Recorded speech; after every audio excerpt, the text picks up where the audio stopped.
என்னாச்சு? சாரி, தெரியாம கைப்பட்டு டம்ளர் கீழே விழ போச்சு.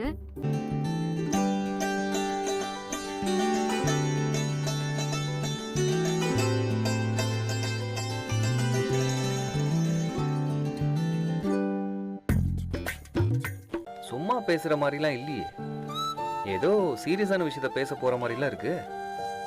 ஆமா, கொஞ்சம் சீரியஸான விஷயம்தான். நைட்டே பேசலாம்னு நினைச்சேன்.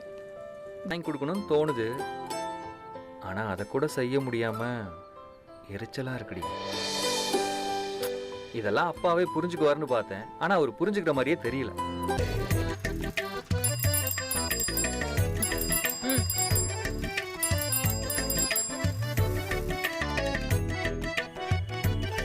அதை வாங்குறது ஒன்றும் பெரிய விஷயம் இல்லை, வாங்கிடலாம். டீச்சர் வேலைங்கிறது சாதாரண வேலை இல்ல. அதுலயும் ஆனா உங்களுக்கு மத்தியானம் ஆனா யார் மாமா சாப்பாடு கொண்டு வந்து கொடுப்பா?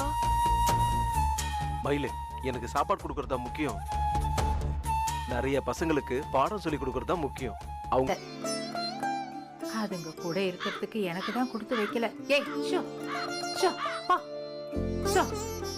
அவங்களும் உன்னை பத்தி பேசிட்டு தான் இருக்காங்க. இன்னைக்கு 2 பேர்ட்டு நீ பேசி பாரு. கல்யாணத்துக்கு வந்தம்மா, வாழ்த்துனம்மா, சாப்பிட்டம்மா, பொறுமையா இருந்து மண்டபத்துல இருந்து போக முடியுமான்னு கேளு.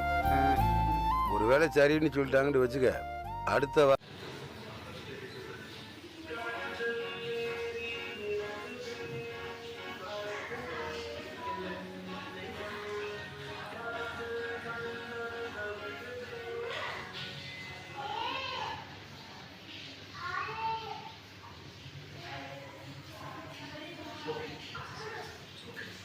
Okay.